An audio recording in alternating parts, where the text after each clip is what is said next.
सभी को एक बार फिर से जय मसीह की। आज हम लोग परमेश्वर के वचन से यूहन्ना का बपतिस्मा मन फिराव का बपतिस्मा था, जिसके विषय में आज हम लोग बातचीत करेंगे।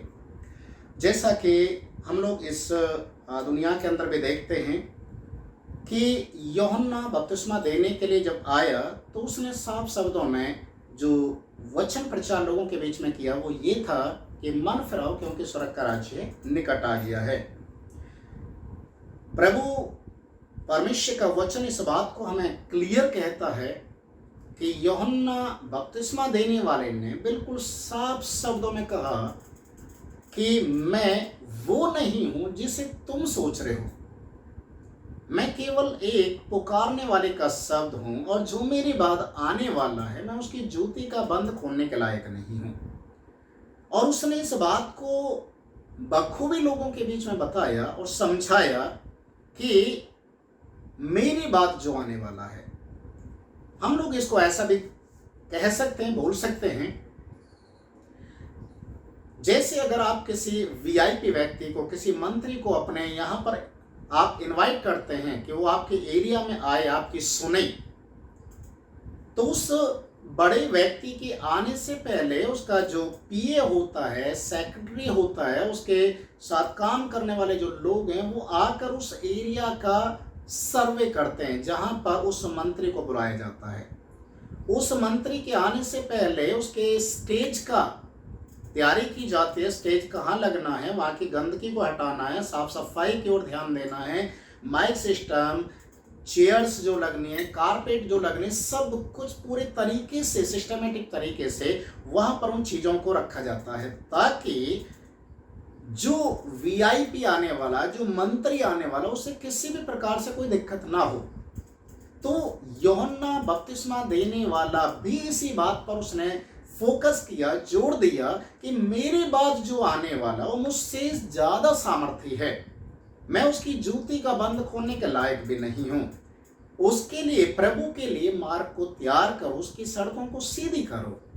और इस तरीके से यूहन्ना ने लोगों के बीच में इन बातों को बोलना और प्रचार करना शुरू किया। आज यूहन्ना के प्रचार के अंदर हम दो बातों को आज सीखेंगे, दो बातों को। पहली बात, जब हम देखते हैं कि मन फिराने का मतलब क्या है, आज बहुत से लोगों के अंदर एक कंफ्यूजन है, मन फिराने का मतलब क्या है। बहुत से ऐसे लोगों से जब हम लोग बातचीत करते हैं, बहुत सारे लोगों के मुख से हम सुनते हैं, तो लोग कहते हैं कि जब से मैंने चर्च में जाना शुरू किया, मैंने बपतिस्मा लिया है, तो मेरे जीवन के अंदर अब जो पहले वाला जीवन जैसा नहीं है। पहले मैं बहुत सिगरेट पीता था, पर जब से बपतिस्मा लिया मैं बहुत कम पीना शुरू कर दिया। कोई व्यक्ति तो इतना समझदार है, वो इस बात को ऐसा भी बोलता है, पहले मैं बहुत ज़्यादा दारू पीता था, अभी तो कभी कभी ब्याह शादियों में पीता हूँ। कोई व्यक्ति इस तरीके से कहता है, मैं पहले बहुत गाली देता था, अभी तो कम देना शुरू किया है। क्या अजीजो, बपतिस्मा लेने के बाद ये कम होना ये सही है, या उन चीज़ों को अपने जीवन से पूरी रीति से ख़त्म करना, तब बपतिस्मा लेना ये सही है। आज बहुत सारे लोगों के अंदर ये बहुत गलत फहमी पैदा हो चुकी है। यीशु मसीह को मानने से, बपतिस्मा लेने से थोड़ा कभी कभी हम कर लेते हैं, कभी कभी नहीं। अजीजो, आपका मन पूरी रीति से तैयार नहीं है, आपका मन नहीं बदला है। अगर आप मन बदलते, मन परिवर्तन आपका जीवन हो जाता, तो एक कभी कभी करने वाली बातें आपके जीवन में होना ही नहीं चाहिए था। क्योंकि पाप चाहे छोटा हो चाहे बड़ा हो, पापी और पाप की सजा भी एक ही है, वो है मृत्यु। अजीजों, उन चीजों से ही बचाने के लिए प्रभु यीशु मसीह यूहन्ना के द्वारा मन फिराव के बपतिस्मे को लेकर आया, ताकि यूहन्ना जो शिक्षा दे उसको सुनना है, उसे सीखना है। आज हम लोग परमेश्वर के वचन में और बहुत सारी बातों को हम सीखेंगे। मन फिराओ क्योंकि स्वर्ग का राज्य निकट आ गया है। स्वर्ग का राज्य निकट आ गया है। और वो मन फिराने के विषय में बहुत सारी बातों को सिखाया। पहला कुरिन्थी की किताब उसके 5 अध्याय उसके 11 से 13 पद को जब हम पढ़ेंगे, पहला कुरिन्थी 5 अध्याय 11 से 13 पद, यहां पर इस प्रकार से लिखा हुआ है, पर मेरा कहना यह नहीं कि यदि कोई भाई कहलाकर व्यभिचारी या लोभी या मूर्ति पूजक या गाली देने वाला या नशा करने वाला या अंधेर करने वाला हो तो उसकी संगति मत करना, वरन ऐसे मनुष्य के साथ खाना भी न खाना, क्योंकि मुझे बाहर वालों का न्याय करने से क्या काम? क्या तुम भीतर वालों का न्याय नहीं करते? परंतु बाहर वालों का न्याय परमेश्वर करता है, इसलिए उस कुकर्मी को अपने बीच में से निकाल दो। अजी जो यहाँ पर साफ लिखा है, ऐसे काम करने वाले लोगों के साथ संगति भी नहीं करना है। जो व्यभिचारी लोग हैं, जो लोभी हैं, मूर्ति पूजक हैं, गाली देने वाले, नशा करने वाले, अंधेर करने वाले हैं, ऐसे लोगों के साथ संगति नहीं करना है। उनके साथ हमें कोई भी ऐसा रिश्ता नहीं रखना है कि कहीं ऐसा ना हो जाए उनकी बुराइयां हमारे जीवन के अंदर पनपना शुरू हो जाए। और वचन में लिखा है, ऐसे कुकर्मी को अपने बीच में से निकाल दो। आपको दिखाई दे रहा कि एक व्यक्ति गलत कर रहा, आप उस व्यक्ति का साथ दे रहे हैं, उसके साथ आप खड़े हो रहे हैं, तो इसका मतलब कहीं ना कहीं आपके जीवन के अंदर भी वही पाप का अंश अभी भी बना हुआ है।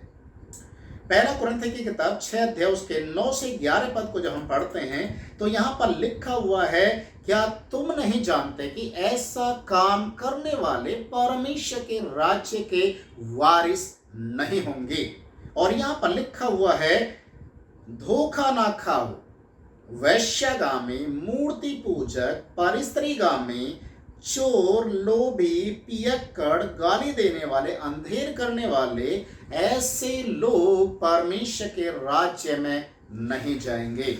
अजीजों, आपको और मुझे इन बातों को समझना है। ऐसे लोग परमेश्वर के राज्य के योग्य नहीं हैं। मन फिराना है, मन फिराना है। जब तक आप मन नहीं फिराते तब तक आप इन चीजों के ऊपर कैसे विजय को पा सकते हैं।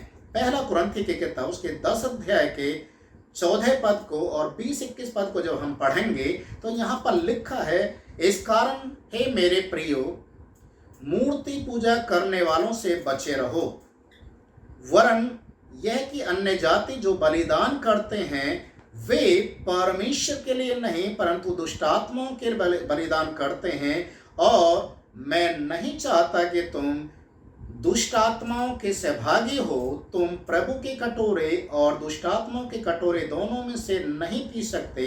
तुम प्रभु की मेज और दुष्टात्माओं की मेज दोनों के सहभागी नहीं हो सकते, साझी नहीं हो सकते हो। वचन में लिखा है, अन्य जाति लोगों के समान उनके साथ असमान जुए में मत जुटो। जो लोग अन्य जाति लोग मूर्ति पूजा करते हैं, मूर्ति के ऊपर जो बलिदान करते हैं, जो चढ़ावा चढ़ाते हैं, ये प्रभु के लोगों के लिए शोभा नहीं देता कि वे उस पूजा के समान में या उस बलिदान में सहभागी हों। आज बहुत सारे लोग, विश्वासी लोग, प्रसाद खाते हैं। आज बहुत सारे लोग जो दूसरे तरीके के जो कार्य होते हैं, जैसे मुर्गा बलि कर रहे हैं, या देवी देवताओं के लिए दारू चढ़ा रहे हैं, या बकरा काट रहे हैं, या कुछ ऐसा काम कर रहे हैं, या प्रसाद बांटने के लिए बोल रहे हैं, और हम कई बार उन लोगों के साथ सहभागी हो जाते हैं। उनके साथ में हम वो कार्य करने लग जाते हैं और इस बात को भूल जाते हैं कि ये परमेश्वर के लिए चढ़ाया हुआ नहीं बल्कि दुष्टात्माओं के लिए है। और परमेश्वर का वचन साफ रीति से कहता है कि प्रभु की मेज और दुष्टात्माओं की मेज में तुम सहभागी मत होना। अगर आप इस तरीके से कर रहे हैं, अभी भी कर रहे हैं, प्रभु यीशु को मानने के बाद, बपतिस्मा लेने के बाद भी आप पूजा का चढ़ावा आप खा रहे हैं, प्रसाद आप खा रहे हैं या कोई बलि की हुई चीज़ है, जैसे बकरीद के समय में बहुत सारे लोग जो बकरे को काटने के बाद अपने पड़ोसी में बांटते हैं, तो उस तरीके से कई बार विश्वासी लोग भी उसको लेकर खाना शुरू कर देते हैं।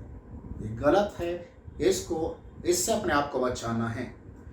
गलाती की किताब 5 अध्याय उसके 19 से 21 पद में हम पढ़ते हैं, शरीर के काम तो प्रकट हैं।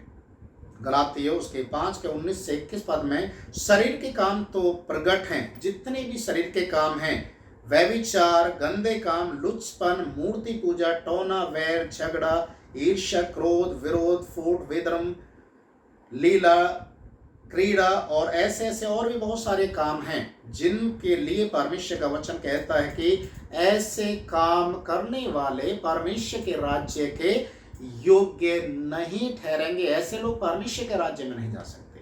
तो अजीजों, आज आपको सुनना और समझना पड़ेगा कि आपका मन परिवर्तन हुआ है या नहीं हुआ है। देखिए, मन परिवर्तन का सही अर्थ आपको समझना पड़ेगा। पहला थिस्सलुनीकियों 5 अध्याय उसके 15 पद में लिखा हुआ है, पहला थिस्सलुनीकियों 5 का 15 में, सावधान, कोई किसी से बुराई के बदले में बुराई ना करे, पर सदा भलाई करने पर तत्पर रहे, आपस में एक दूसरे की भलाई की चेष्टा करो। परमेश्वर का वचन कहता, बुराई के बदले बुराई मत करो। आज बहुत सारे लोगों के अंदर ये एक स्वभाव बन चुका है, उसने मेरे साथ गलत किया, मैं उसे माफ नहीं करूंगा, मैं भी उसके साथ बुरा करूंगा। और आज हम बच्चों के अंदर ही नहीं बल्कि बड़े लोगों के अंदर भी इसी आदत को, इसी स्वभाव को देखते हैं। पर वचन क्या कहता है? सावधान हो जाएं। अगर आपके अंदर बुराई के बदले बुराई करने की भावना है तो आपका मन परिवर्तन नहीं हुआ है। आपको अपने मन को परिवर्तन करना है, तभी आप परमेश्वर के योग्य आप बन सकते हैं। आपका बपतिस्मा सही बपतिस्मा हो सकता है। इफिसियों की किताब 5 अध्याय उसके 5वें पद में लिखा हुआ है, क्योंकि तुम यह जानते हो कि किसी व्यभिचारी या अशुद्ध जन या लोभी मनुष्य की जो मूर्ति पूजा के बराबर है, मसीह और परमेश्वर के राज्य में मिरास नहीं है।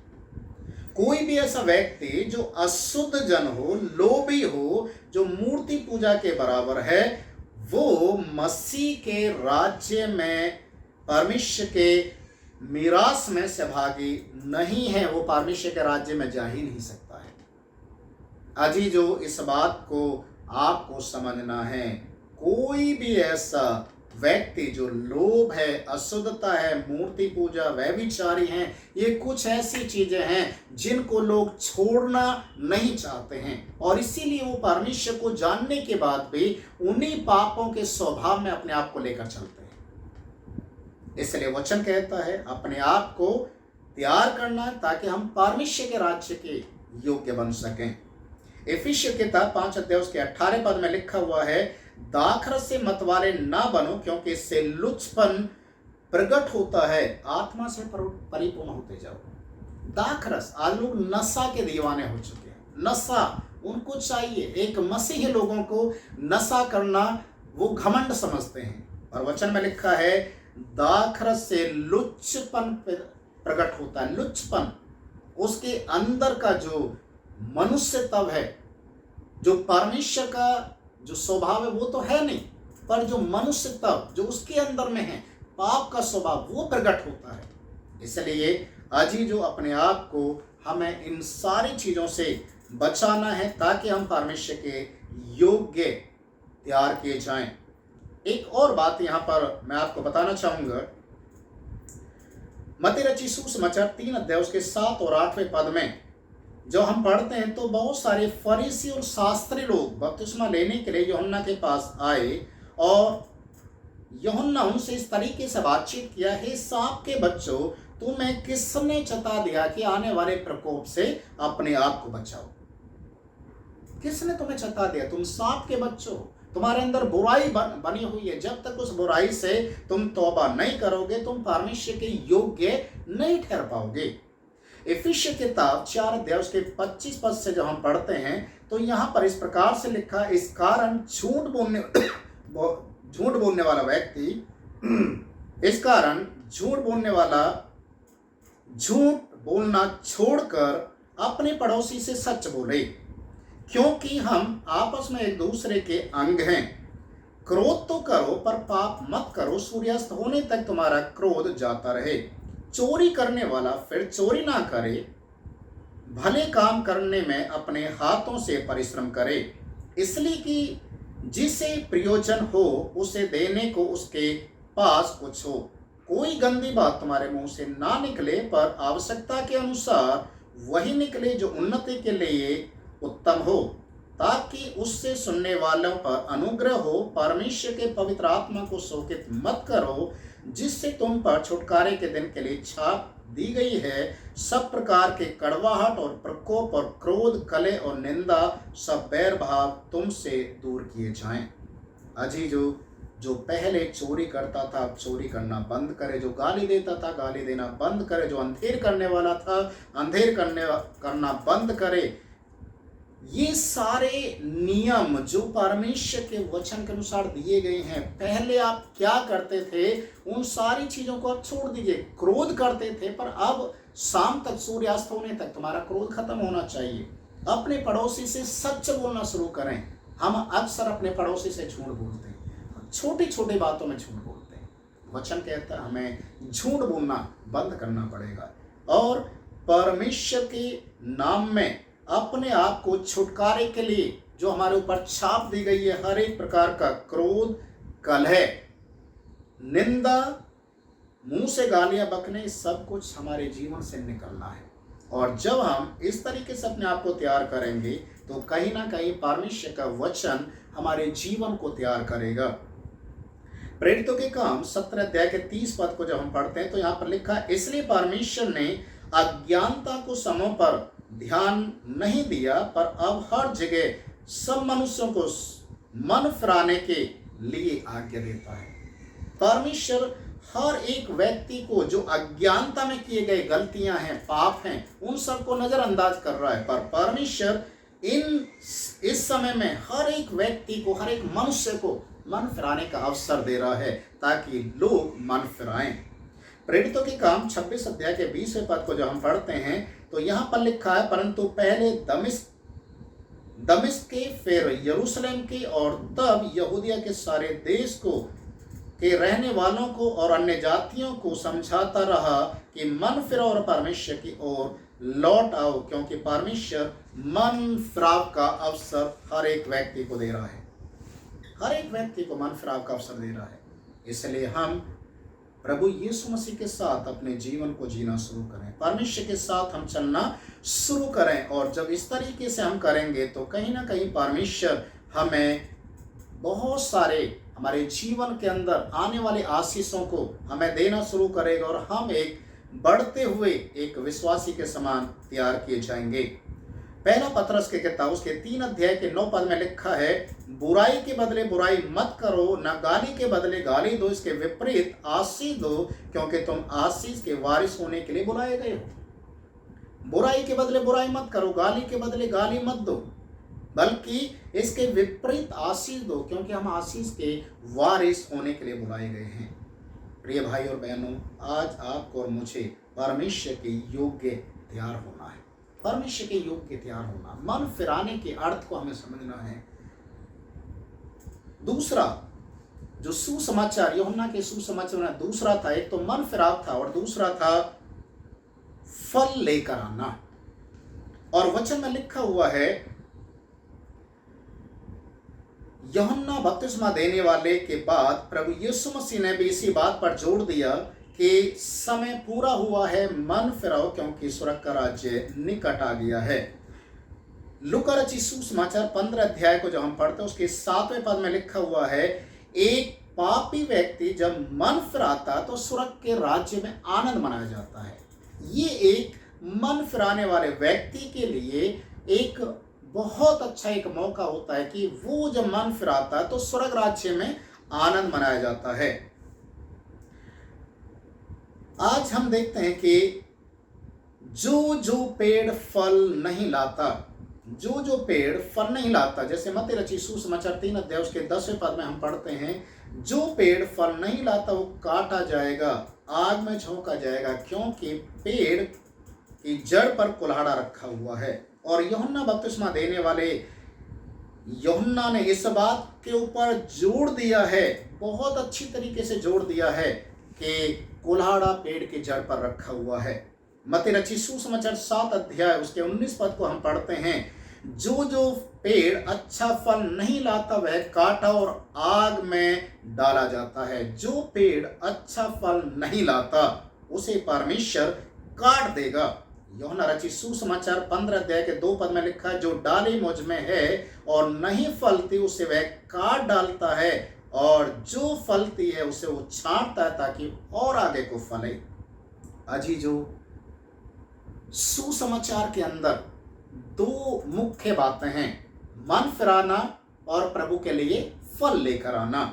हमने मन फिराव के विषय में देखा है कि हमें मन किन बातों से फिराना है।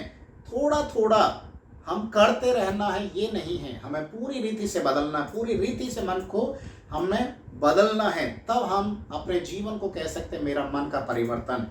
दूसरी बात है, परमेश्वर हमसे क्या अपेक्षा करता है, वो चाहता है कि हम फल लेकर आएं और वो फल हमारे अंदर में बना रहे। यूहन्ना रचित सुसमाचार उसके 15 अध्याय के 6 पद में लिखा हुआ है, यदि कोई मुझ में बना ना रहे वह उस डाली के समान फेंक दिया जाएगा और लोग उसे बटोर कर आग में झोंक देंगे और वे जल जाएंगे।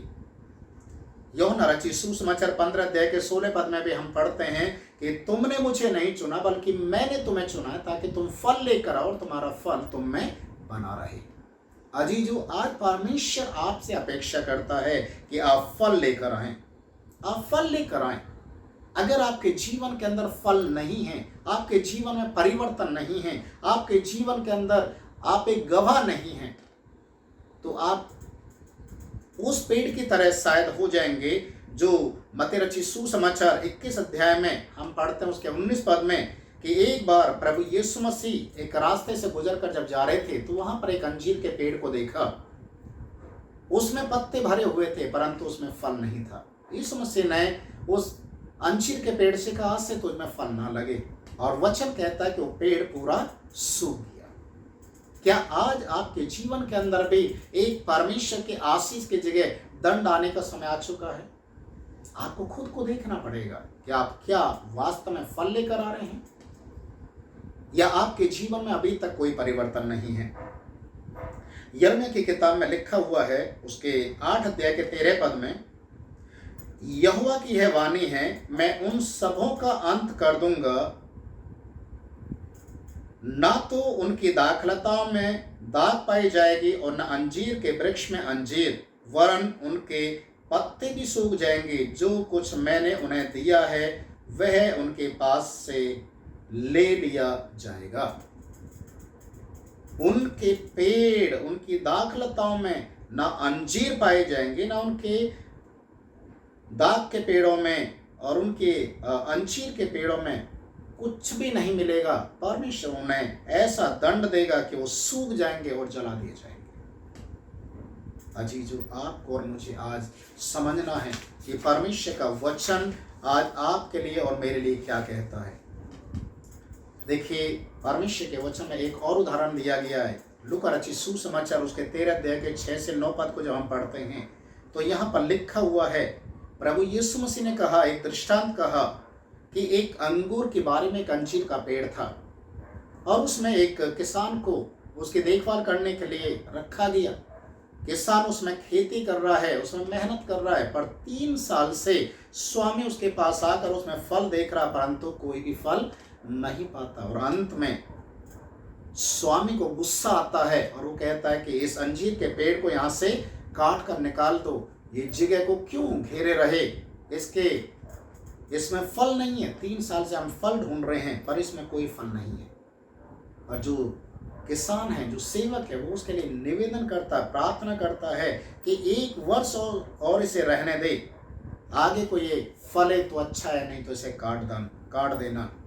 अजीजों, आज वो समय आ चुका है कि हम प्रभु यीशु मसीह के उस तरस को, उस दया को हम व्यर्थ ना जाने दें। प्रिय भाई और बहनों, आज हमने यूहन्ना की सेवकाई में दो बातों को सीखा है, मन फिराना और प्रभु के लिए फल लेकर आना। यदि हम फल नहीं लेकर आते हैं तो हम नाश किए जाएंगे, यदि हम मन नहीं फिराते हैं तो भी नाश किए जाएंगे। हमारा दोनों तरफ से नुकसान हमारा ही है। इसलिए ये समय आ चुका है कि हम परमेश्वर की संतान बनकर हम श्राप के अधिकार में नहीं बल्कि हम एक आशीषों के अधिकार में हम चलें। हम फल लेकर आए, प्रभु यीशु मसीह के नाम से हम फल लेकर आए, हमारे जीवन में एक परिवर्तन आए, एक ऐसा परिवर्तन जो लोग देखकर इस बात को कहे, हमारा प्रभु इस बात को देखकर कहे कि हाँ, ये एक सच्चा एक विश्वासी है। मन का परिवर्तन। याद रखिए, यूहन्ना ने दो तरीके के प्रचार को किया है, मन फिराओ, प्रभु के लिए फल लेकर आओ। मन फिराओ, प्रभु के लिए फल लेकर आओ। अगर हम इस तरीके से चलते हैं और कार्य को करते हैं तो निश्चय हम प्रभु की ओर से आशीष को पाएंगे। सभी को जय मसीह।